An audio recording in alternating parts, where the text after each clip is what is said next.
ایک اہم سوال حضرت، اور اس حوالے سے تھوڑا ذہن تذبذب کا بھی شکار ہوتا ہے لوگوں کا، کہ ہم نے بعض علماء کو سنا، اور پہلے سنا کہ امام کی جو دسترس علوم پر تھی وہ 55 علوم پر تھی، پھر 60، پھر 100 سے زائد، پھر 200 سے زائد، اور اس طرح یہ تعداد بڑھتی چلی جا رہی ہے۔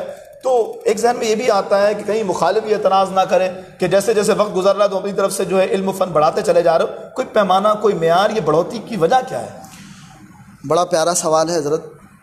اعلیٰ حضرت رضی اللہ تعالی عنہ، جیسے میرے شیخ اجازت، آپ کے بھی شیخ اجازت ہیں، بلکہ میرے اور آپ کے شیخ اجازت حضرت وجاہت فرمایا کرتے تھے کہ اعلیٰ حضرت رضی اللہ تعالی عنہ کو سمجھنے کے لیے کوئی اعلیٰ حضرت ہی چاہیے۔ اللہ، واہ واہ، سبحان اللہ، سبحان اللہ۔ اور اعلیٰ حضرت رضی اللہ تعالی عنہ کے علم کے بارے میں اتھینٹک بات وہی کر سکتا ہے جو ان تمام علوم پر ویسا ہی ماہر ہو جیسا اعلیٰ حضرت تھے، جن علوم پر مہارت بارگاہ رسالت سے عطا کی گئی تھی اعلیٰ حضرت۔ سبحان اللہ، سبحان اللہ۔ یہ جو تعداد مختلف ہے، 50، پھر 55، پھر اب بہت سے ایسے عقل کے اندھے بھی ہیں جو 10 سے آگے ہی نہیں بڑھ رہے، جو 55 سے آگے ہی نہیں بڑھ رہے جی، وہ تو ٹھیک ہے، لیکن فرمایا کہ 55، 100، 115، بلکہ 625 علوم کی فہرست مہا نشاندہی آ گئی ہے۔ سبحان اللہ۔ یہ دعویٰ نہیں ہے، دلیل قائم ہو چکی ہے، دعویٰ اس سے بھی زیادہ ہے، واہ واہ، سبحان اللہ، سبحان اللہ۔ دعویٰ اس سے بھی زیادہ ہے۔ اور شیخ الحدیث حضرت علامہ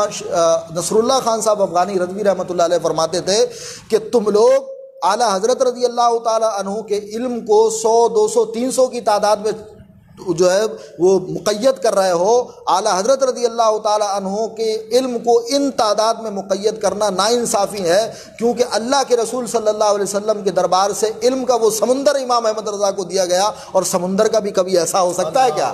واہ واہ واہ۔ یہ جو مختلف ہے، اگر کوئی جو ہے مخالفت میں کر رہا ہے تو مخالفت کا تو کوئی جواب نہیں ہے، عناد کا تو کوئی جواب نہیں ہے۔ یہ جو ہمارے بزرگوں میں 55 سے 100، پھر یہ جو تفاوت کی وجہ ہے وہ یہ ہے کہ اعلیٰ حضرت رضی اللہ تعالیٰ عنہ کے تمام علمی شہپارے آہستہ آہستہ آ رہے ہیں سامنے۔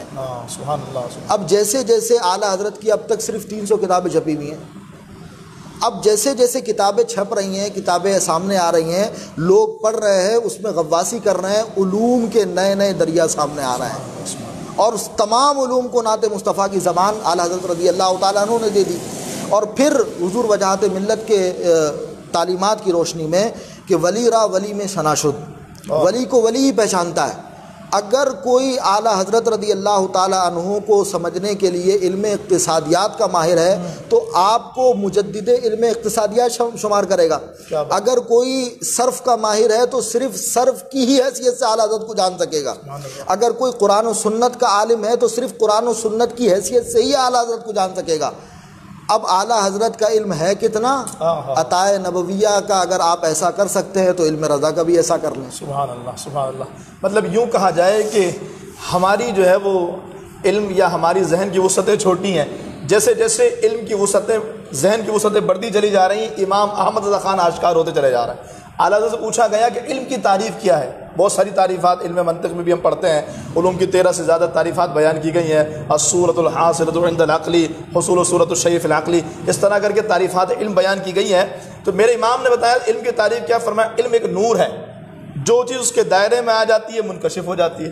تو میرے امام کی ذات کو بھی یوں ہی سمجھیے کہ یہ جو نور علم ہے جب وسیع ہوتا چلا جاتا ہے تو امام کی وہ چھپی ہوئی باتیں اور چھپے ہوئے فنون جو ہم پر آشکار نہیں تھے وہ آشکار ہوتے چلے جاتے ہیں۔ اور جیسا کہ حضرت نے فرمایا 600 سے زائد فنون کی جو میرے امام باضابطہ جس پر ماہر تھے، دسترس رکھتے تھے، ان کی تفصیلات باضابطہ شائع ہو چکی ہیں، جو بتاتی ہیں کہ یقیناً امام احمد رضا خان فاضل بریلوی نور اللہ مرقدہ انہی ہستیوں میں سے ایک ہستی ہیں جن کو اللہ تعالیٰ نے اپنے گروہ میں شامل کر کے فرمایا اولئک حزب اللہ، یہ اللہ کی جماعت کا وہ فرد ہے جس کو اللہ تبارک و تعالیٰ نے اپنے دین کی، اپنے محبوب کریم علیہ السلام کے غلاموں کے عقائد کی حفاظت کے لیے بھیجا۔